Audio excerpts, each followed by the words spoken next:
Good morning, all of you, and a warm welcome on the platform of Pro Education VSET Technology. And once again, we are here to give some insight on consolidation of group companies. Before I jump into the topic, let me introduce myself to you first of all.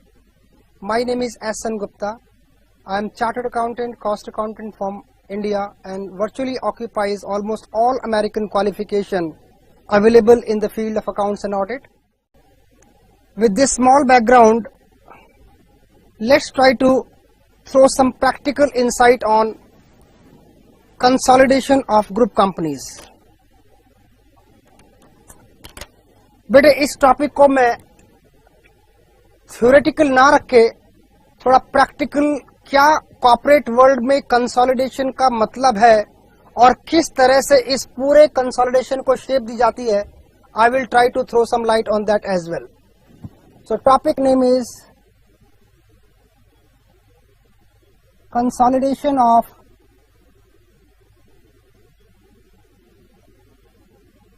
Group companies.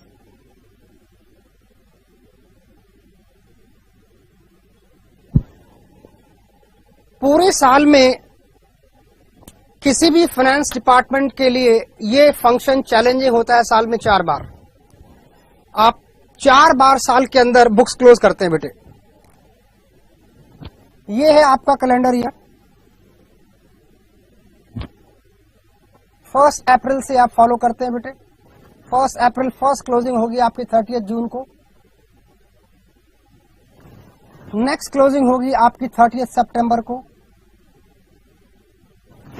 Next closing होगी आपकी 31 दिसंबर को और final और annual closing होगी आपकी 31 मार्च को.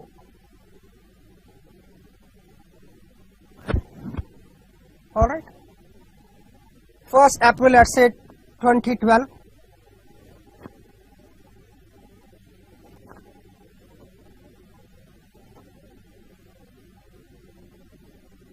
And 2030. Practically speaking इस chapter से हमारा कॉर्पोरेट वर्ल्ड में साल में 4 बार पाला पड़ेगा बेटे. 4 बार. जब भी क्लोजिंग की बात होगी तो क्लोजिंग के साथ साथ हमें कंसोलिडेशन ऑफ ग्रुप कंपनीज भी करना पड़ेगा. आज के इस मॉडर्न कंटेम्परेरी वर्ल्ड में companies are having number of subsidiaries, number of alliances, number of joint ventures, numbers of acquisition, merger. The most popular way of gaining control, gaining power over other is acquiring a company by another company. तो आजकल हो क्या रहा है बेटे, सारी कंपनियां लगी हुई हैं सब्सिडरी बनाने में. सब्सिडरीज बनाने में सारी कंपनीज लगी हुई हैं. ये सब्सिडरीज हम कैसे कैसे बना सकते हैं उसको मैं थोड़ा सा बाद में टच करूंगा. मैं इस टॉपिक को स्टार्ट ही प्रैक्टिकली करना चाहता हूं कि जब आप 30 जून को पहुंचेंगे, the CFO will call you. The CFO will call you and say कि भाई साहब मैंने X लिमिटेड के बुक्स तो बना ली है और X लिमिटेड की अगर 10 सब्सिडरीज हैं तो मुझे एक कंसोलिडेटेड फाइनेंशियल स्टेटमेंट का सेट भी रेडी करना होगा बेटे.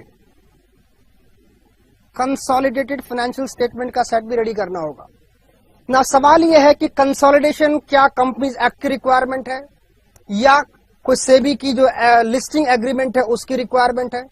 बेटे कंसोलिडेशन की इंडिया में कंपनीज एक्ट में, करंट कंपनीज एक्ट जो चल रहा है, कंपनीज एक्ट में इसकी कोई रिक्वायरमेंट नहीं है.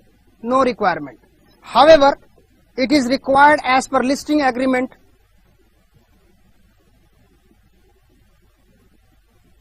क्लॉज 32. यानी कि कुल मिला के बात यह है कि क्लॉज 32 सिर्फ लिस्टेड कंपनीज पे एप्लीकेबल होती है. क्लॉज 32 लिस्टेड कंपनीज पे एप्लीकेबल होती है, इसलिए हर लिस्टेड कंपनी को कंसोलिडेशन करना पड़ेगा. कंसोलिडेशन करना पड़ेगा in addition to preparing the stand alone books of account. X limited अपनी बुक्स तो बनाएगा.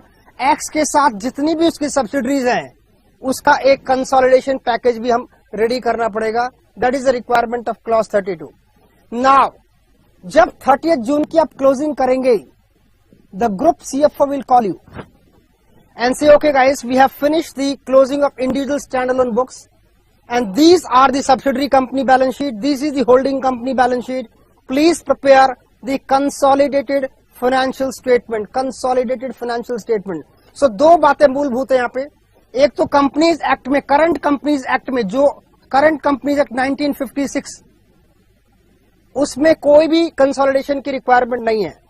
लिस्टिंग एग्रीमेंट जो सेबी के साथ आप फाइल करते हैं उसकी रिक्वायरमेंट है। अगर होल्डिंग कंपनी ने चूज कर लिया कि मुझे कंसोलिडेशन करना है, then I have to do according to AS21। उसके लिए इंस्टीट्यूट ने हमें AS21 दे दिया बेटे। AS21 के accordingly I will do the consolidation procedure. I will follow all the principles and the procedure laid down in AS21. AS21 में भी कहीं नहीं कहा है कि आपको कंसोलिडेशन करना है। AS21 only talks about the principles and the procedure of consolidation. तो यानी कि group CFO will interact with you first time on 30th June, well before 30th June, to inform you that consolidation need to be done. 30th September again, then December, and finally on the closing. तो इसीलिए इस chapter की बहुत ज्यादा importance है CFIL में, क्योंकि इस चैप्टर से आपका संबंध बना रहेगा बेटे, साल दर साल, क्लोजिंग दर क्लोजिंग। नाउ जब आप कंसोलिडेशन करेंगे तो मूलभूत दो तीन बातें पूछनी है बेटे आपको। दो तीन बातों को आपको टच करना है कि कंसोलिडेशन प्रोसीजर क्या है, उन प्रोसीजर्स में से कौन कौन से प्रोसीजर मेरी कंपनी पे एप्लीकेबल हैं। सारे के सारे कंसोलिडेशन के प्रोसीजर हर कंपनी पे एप्लीकेबल नहीं होते हैं, ठीक है भाई साहब। Now before I go to the consolidation procedure, I want to come back and give you under how and under what circumstances the holding will really become the parent for the subsidiary। तो section 4 में बेटे define किया हुआ है। Section 4(1) के अंदर companies act के define किया हुआ है कि under what circumstance one company will deem to be the holding company of another. उसको मैं बेटे टच करना चाहूंगा, ठीक है।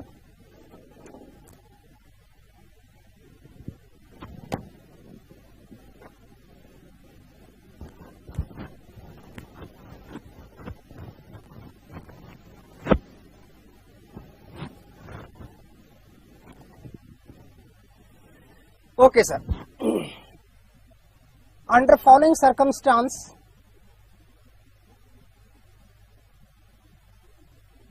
under following situation, I will say rather, the holding subsidiary relationship comes into existence। चार तरह से कोई कंपनी किसी कंपनी की सब्सिडियरी बन सकता है। Number 1, if A Limited holds more than 50% share capital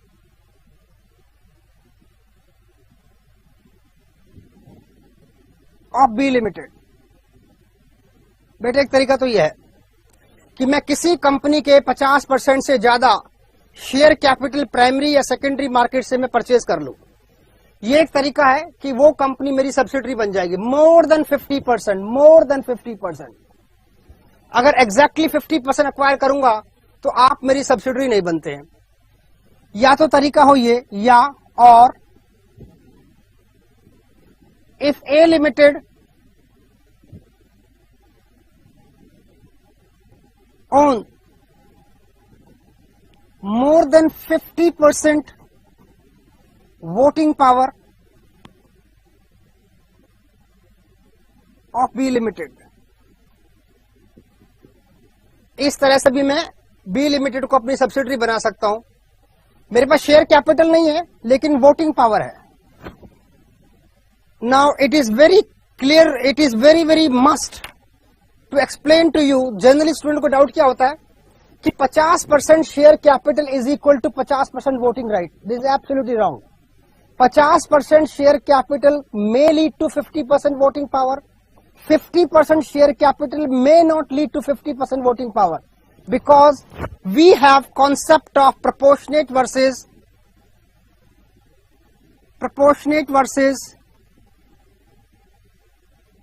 disproportionate voting right.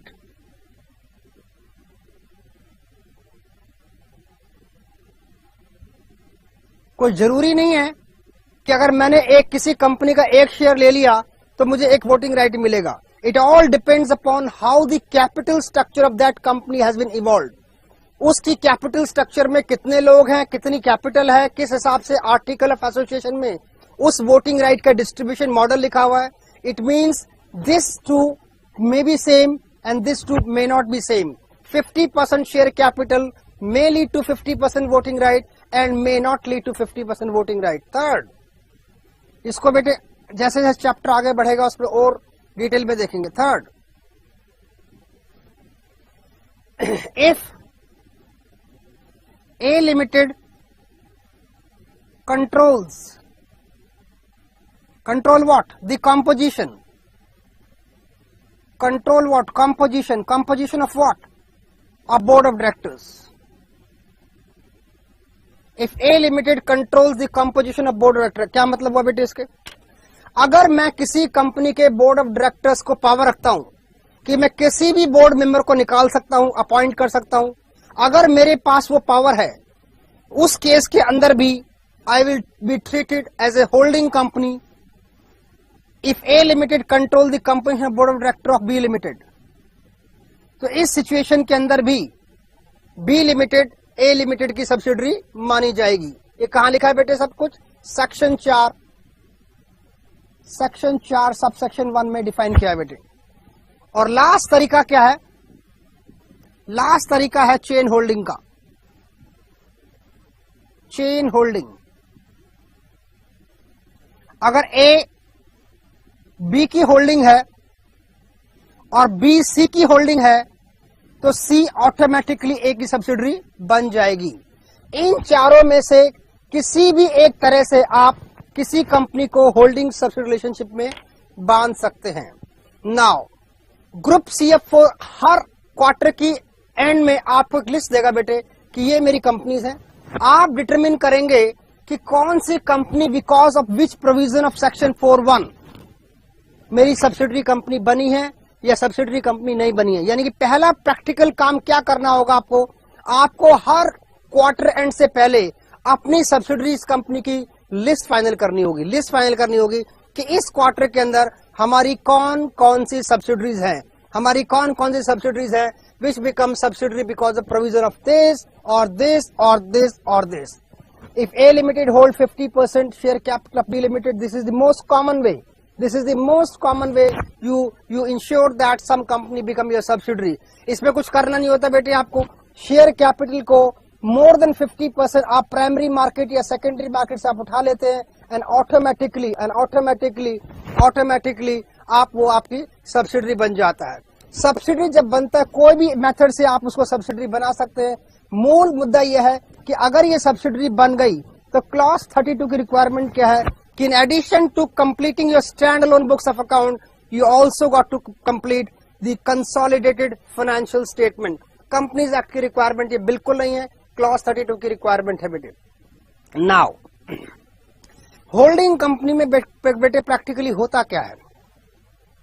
एक होता है कॉर्पोरेट वर्ल्ड में क्या होता है, एक होता है सेंट्रल कंसोलिडेशन टीम. मैं आपको एक्सप्लेन करता हूं प्रैक्टिकली होता कैसे है काम.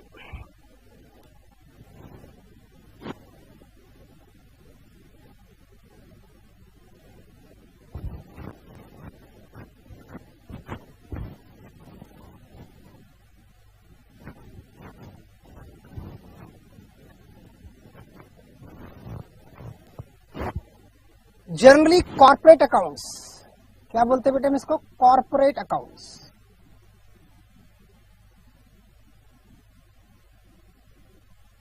कॉर्पोरेट अकाउंट्स में एक टीम होती है बेटे, इस टीम का नाम है central consolidation team. Central consolidation team. बेटे जब आप फ्रेश चार्टर्ड अकाउंटेंट बन के इंडस्ट्री में आते हैं तो जनरली हर ऑर्गेनाइजेशन का, generally speaking, I am not saying it is always, generally आपको पहली पोस्टिंग बेटे यही मिलती है। You become one of the member of central consolidation team. जब फ्रेश चार्ट अकाउंटेंट होते हैं, पास करके इंडस्ट्री में उतरते हैं, तो जनरली फाइनेंस हेड शुरू में आपको साल 2 साल इसी एरिया में एक्सपोजर देने की कोशिश करते हैं। उसका रीजन ये है कि थियोरेटिकली आप बहुत स्ट्रांग होते हैं, आपने पूरा AS21 बेटा अच्छे से रट के आए हैं, CFL का एग्जाम पास किया आपने, तो इसमें आपको जनरली पहली पोस्टिंग मिलती है सेंट्रल कंसोलिडेशन टीम में। इस सेंट्रल कंसोलिडेशन टीम में जनरली 5 to 7 चार्टर्ड अकाउंटेंट्स काम करते हैं बेटे, एंड नॉर्मली एक VP लेवल का बंदा इसको बेटे हेड करता है। जनरली ये टीम बहुत ज्यादा एक्टिव होती है, मैं ये नहीं कह रहा बाकी टाइम काम नहीं करती है, लेकिन बहुत ज्यादा एक्टिव होती है towards the quarter and closing. ठीक है, तो करेगी क्या सेंट्रल कंसोलिडेशन टीम? ये इंडिविजुअल, सब्सिडरी कंपनी, इंडिविजुअल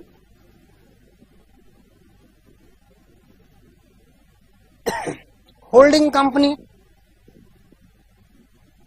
की फाइनेंशियल स्टेटमेंट इकट्ठी करेगी। पहला काम तो ये करेंगे, इसे बोलते हैं स्टैंड अलोन। क्या बोलते हैं बेटे इसको? Stand alone. इसका नाम है stand alone. Individual mean stand alone, stand alone.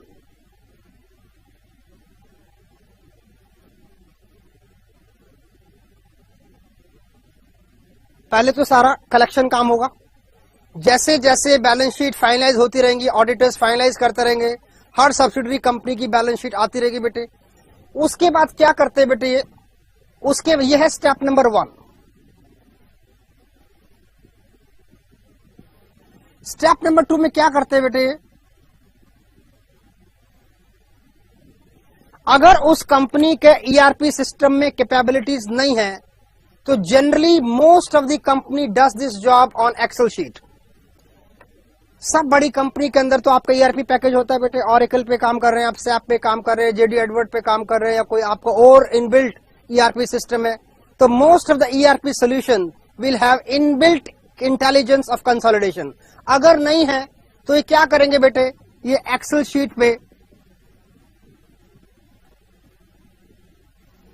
They will draw a columns. This is holding, this is subsidiary 1, this is subsidiary 2, this is subsidiary 3, and this is consolidated balance sheet. यहाँ पे सारे assets आ गए बेटे revise schedule 6 के accordingly. पहले आपके सारे liabilities आ गई, सारे एसेट्स आ गए। यहाँ सारा मैं इंडिविजुअली प्लॉट कर दूंगा बेटे इनके रेस्पेक्टिव बैलेंस शीट से, स्टैंड अलोन बैलेंस शीट से। उसके बाद क्या करूंगा, मैं इंटर कंपनी बैलेंसेस को बेटे एलिमिनेट कर दूंगा। मैं क्या कर दूंगा, इंटर कंपनी बैलेंसेस, क्योंकि आप क्या बना रहे हैं, आप कंसोलिडेटेड बैलेंस शीट बना रहे हैं, आप consolidated profit and loss account बना रहे हैं, आप कंसोलिडेटेड कैश फ्लो बना रहे हैं। तो जो एक कंपनी को दूसरी कंपनी से लेन देन है वो कंसोलिडेटेड बैलेंस शीट पे ना आए। क्यों ना आए? Because it will not reflect A true and fair picture of the group. अगर मैं कहूं मुझे राइट हैंड पॉकेट को देना है, लेफ्ट हैंड से लेना है, it doesn't make any sense, it doesn't make any sense. तो मैं क्या करूंगा, पहले मैं सारा एक्सेल शीट में इनको टेबुलर फॉर्म में टेबलेट कर दूंगा बेटे। उसके बाद जो भी आपस के लेन देन है, इंटर कंपनी ट्रांजेक्शन है, इंटर कंपनी रिसीवेबल पेएबल है, कोई स्टॉक अगर S1 ने S3 को बेचा और प्रॉफिट में बेचा है और अभी भी S3 की बैलेंस शीट पड़ा है बेटे, इस तरह के जितने भी ट्रांजैक्शन है उनको आइडेंटिफाई करके मैं सिस्टम से नॉक ऑफ कर दूंगा, और इस तरह की जो बैलेंस शीट ये बन के आएगी, इस balance sheet, this is called working. इसको क्या बोलते हैं बेटे, इसे बोलते हैं वर्किंग। इस वर्किंग को बेटे रिव्यू के लिए भेज दिया जाएगा ग्रुप CFO के पास, because generally the central consolidation team reports to group CFO। Central consolidation team अपनी एक्सेल शीट की working will send you for group CFO for his final review and endorsement and approval. अगर group CFO को review में कोई भी query मिलती है, the head of the central consolidation team will sit with him, examine his query and sort out the matter। अगर उसको लगता है कि भाई इंटर कंपनी बैलेंसेस सारे इलिमिनेट नहीं हुए, कुछ स्टॉक्स पड़े थे, कोई और कैलकुलेशन एरर है, कोई और प्रिंसिपल एरर है, किसी भी तरह कोई एरर अगर इस एक्सेल शीट में, जिस called working basically, they have to satisfy group CFO. Once group CFO is okay, once group CFO is okay, this Excel sheet is converted according to the revised schedule 6 in the format of balance sheet and income statement, in the format of income statement and balance sheet.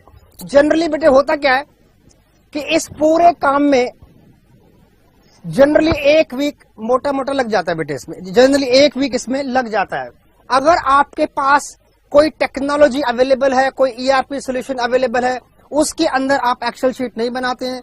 उसके अंदर आप Excel sheet, एक report होती है system के अंदर, उस report को प्रिंट आउट लेके हम ग्रुप सीएफओ से बेटे अप्रूवल लेते हैं. और accordingly once group CFO gives you approval, then this entire working is converted into financial statement as per revised schedule 6. तो ये पूरा प्रोसेस करता कौन है बेटे? Central consolidation team. जनरली जब आप फ्रेश सीए होते हैं तो आपको पहली पोस्टिंग यहां मिलती है. Generally the group CFO want to really test you. Now जो सेंट्रल कंसोलिडेशन टीम में सीए काम कर रहे हैं, ये भी एक सीनियर सीए है. ये बेटे सारे के सारे AS21, AS13, AS23 और AS27, ये इन चारों अकाउंटिंग स्टैंडर्ड के बेटे बहुत बड़े विशेषज्ञ हैं, बहुत बड़े एक्सपर्ट होते हैं. बिकॉज सारी की सारी एक्सेल शीट क्या कंटेन करती है? ये क्या कंटेन करते हैं? Principles and procedures.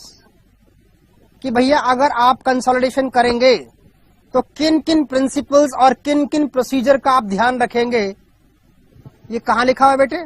AS21 in case of subsidiary, AS23 in case of associate, AS27 in case of joint venture. अगर आपका किसी कंपनी के साथ आपका ज्वाइंट वेंचर है, उसमें आपके कुछ पैसे लगे हुए हैं बेटे, तो उस ज्वाइंट वेंचर कंपनी को अपनी कंपनी से कैसे कंसोलिडेट करेंगे, वो रूल रखे हैं 27 में. अगर कोई कंपनी आपकी एसोसिएट है, more than 20 less than 50% relationship में कोई है, तो उसको हम एसोसिएट बोलेंगे. उसका कंसोलिडेशन का तरीका लिखा है AS23 में, अदरवाइज होल्डिंग सब्सिडरी का तरीका है AS21 में. तो इस सेंट्रल कंसोलिडेशन टीम के अंदर जो भी लोग इन्वॉल्व हैं, they are very very thorough on AS21, AS13, AS23 and AS27. तो ये एक ओवरव्यू हो गया कि हर क्वार्टर एंड में लेट्स से आपका पहला क्लोजिंग है 30 जून को. 30 जून से बेटे क्या होता है, 10 दिन पहले ही, अराउंड 20 जून से पहले ही बेटे एक्सेल शीट को वो क्या कहते हैं उसको, एक्सेल शीट को वो रीएडजस्ट करना शुरू कर देते हैं, उनके ओपनिंग बैलेंस डालना शुरू कर देते हैं, कॉलम क्लियर करना शुरू कर देते हैं, फॉर्मूला वेरीफाई करना शुरू कर देते हैं. उसके बाद जैसे जैसे बैलेंस शीट आती रहती है सब्सिडरीज की, होल्डिंग की, उनको टेबुलर फॉर्म में अपडेट करते रहते हैं. और उसके बाद उनको क्या ध्यान रखना है, इंटर कंपनी ट्रांजेक्शंस का. ये एक प्रैक्टिकल ओवरव्यू था कि किसी कॉर्पोरेट वर्ल्ड में कंसोलिडेशन टीम किस तरह से काम करती है, कहां आपकी एंट्री होगी, क्या आपको करना होगा. मैं ये नहीं कह रहा कि इसके अलावा सेंट्रल कंसोलिडेशन टीम कुछ और नहीं करती है, but this is their main function, this is their main function which they are extremely busy. लेकिन आजकल क्या हो रहा है बेटे, बड़ी कंपनियां big companies who are basically technology savvy, IT savvy company which love technology, mostly on the Oracle. Oracle में ये ऑलरेडी एक फंक्शन है, एक मॉड्यूल है कंसोलिडेशन का. आपको एक्सेल शीट में कुछ नहीं करना पड़ता. The system itself has inbuilt intelligence to pick up the number for consolidation. System को मालूम है कि ये इंडिविजुअल स्टैंडर्ड बुक्स है. एक रिपोर्ट के थ्रू सिस्टम उस डेटा को सक कर लेता है और ऑटोमेटिकली आपको कंसोलिडेटेड फाइनेंशियल स्टेटमेंट रिव्यू करने के लिए मिल जाती है. तो उस केस के अंदर आपको एक्सेल शीट नहीं होगी. उस केस के अंदर आपको डायरेक्टली सिस्टम एक रिपोर्ट दे देगा जो कि central consolidation team group CFO को प्रेजेंट करेगी for the purpose of his review once he sign off, and thereafter the central consolidation team will convert that Excel sheet or that report into the Schedule 6 revised format of balance sheet and income statement. ये बेटा एक overview दिया है मैंने कि central consolidation team किस तरह से काम करती है और किस तरह से इसको फाइनली अंजाम दिया जाता है. ओके नाउ जैसे ही ये पैकेज रेडी हो जाता है कंसोलिडेटेड फाइनेंशियल स्टेटमेंट का। ये रिक्वायरमेंट किसकी है? सेबी की रिक्वायरमेंट है, ये कंपनीज एक्ट की रिक्वायरमेंट नहीं है। अगर कंपनीज एक्ट की रिक्वायरमेंट नहीं है तो मिनिस्ट्री ऑफ कॉर्पोरेट अफेयर्स से कोई लेना देना इसका नहीं है बेटे। ये रिक्वायरमेंट है सेबी का, सेबी के साथ लिस्टेड एग्रीमेंट की क्लॉज नंबर 32 की रिक्वायरमेंट है कि अगर आप पब्लिक लिमिटेड कंपनी है, आपके शेयर हमारे यहाँ लिस्टेड है, आपने हमारे साथ लिस्टिंग एग्रीमेंट साइन किया हुआ है, तो आपको क्लॉज 32 के दौरान के अंतर्गत आपको हर क्वार्टर एंड पे within 45 days of the period and within 45 days of the quarter and आपको ना अपने सिर्फ स्टैंड अलोन भी बनाने हैं, आपको उसके साथ साथ 45 दिन के अंदर कंसोलिडेटेड बैलेंस शीट भी बनानी है। ना सिर्फ बनानी है, आपको सेबी को सबमिट भी करनी है। तो 45 दिन के अंदर इसके बाद होता क्या है बेटे, जैसे ही ये बैलेंस शीट फाइनल होती है इमीडिएटली उसके बाद बेटे क्या होती है, अगर आपको ध्यान हो ऑडिट में, इमीडिएटली उसके बाद बोर्ड मीटिंग आ जाती है। अगर आपने ऑडिट बेटे, अगर आर्टिकलशिप में अपने ऑडिट पे ध्यान दिया हो तो इमीडिएटली जैसे ही कंसोलिडेशन का काम खत्म हुआ विद इन ए वीक आप देखेंगे the secretary department would have organize a board meeting. Board meeting में अकाउंट क्या होते हैं बेटे, इंडोर्स होते हैं, अप्रूव होते हैं। जैसे ही बोर्ड मीटिंग में अकाउंट अप्रूव हो जाते हैं immediately same day it get uploaded on SEBI website. Why? Because that is a requirement of clause 32. Clause 32 की requirement है। Same day 45 दिन के अंदर 45 दिन for what? 45 days from the date the period quarter closes, यानी कि 31st मार्च, यानी कि फर्स्ट क्लोजिंग कब हुई आपकी? 30th जून। 30th जून की बुक्स आपको 45 दिन के अंदर यानी जुलाई, आप बात करें जून, जुलाई और 15 अगस्त के अंदर 15 जुलाई के आसपास आपको बुक्स क्लोज करनी होगी बेटे। ये आपका हो गया 30th June first quarter and closing, ये हो गया जुलाई, ये हो गया 15 अगस्त। 15 अगस्त तक जून के रिजल्ट बोर्ड मीटिंग कराने के बाद आपको सेबी की वेबसाइट पे डालने होंगे। This is clause 32 of listing agreement। इस क्लॉज 32 को अपलोड करने के बाद एक फाइनल काम और करती है बेटे, एक फाइनल काम और करती है सेंट्रल कंसोलिडेशन टीम। वो करती है बेटे, वो ये करती है, वो एक प्रेजेंटेशन बनाती है for investor relationship. Her listed company का बोर्ड मीटिंग के बाद इन्वेस्टर्स के साथ एक कॉन्फ्रेंस कॉल होता है बेटे आजकल, जिसे हम कॉन कॉल बोलते हैं, कॉन कॉल करते हैं। उसमें क्या है, दुनिया भर के इन्वेस्टर्स कंपनी के ग्रुप सीएफओ कॉल करते हैं और पूछते हैं भैया ये नंबर बढ़ क्यों गया, ये नंबर घट क्यों गया, सेल्स बढ़ क्यों गई, एसेट्स क्यों कम हो गए, हाँ आपकी पेरोल कॉस्ट अप क्यों हो रही है, इनकम क्यों डाउन हो रही है। बट जितने भी वेरिएंस एनालिसिस है उसकी सारी वर्किंग सेंट्रल कंसोलिडेशन टीम करती है। यानी कि क्वार्टर क्लोजिंग से 10 दिन पहले से लेके, अगर क्वार्टर क्लोजिंग 30 जून का है तो बेसिकली ये 20 जून से बेटे एक्टिव हो जाते हैं, या तैयारी करते हैं, या कंसोलिडेशन करते हैं, या बोर्ड मीटिंग कराते हैं, बोर्ड मीटिंग की तैयारी करते हैं। उसके बाद finally let's say around end of August, 31st August itself they will arrange for investor call. यहां पे इस दौरान सेंट्रल कंसोलिडेशन टीम के किसी मेंबर को छुट्टी नहीं मिलती बेटा। अगर आपने छुट्टी अप्लाई कर दी एक हफ्ते के लिए कि सर हमें घूमने जाना है, तो बेटे बहुत डांट पड़ने वाली है। वो कहेंगे यार आपको प्रोल ही मालूम नहीं है, अभी तो आपका काम शुरू हुआ है। तो 20 जून से लेके which is basically the first quarter and 10 दिन पहले तैयारी करेंगे बेटे। यहाँ पे पूरा कंसोलिडेशन होगा, यहाँ पे बोर्ड मीटिंग हो जाएगी। बोर्ड मीटिंग के बाद इन्वेस्टर कॉल।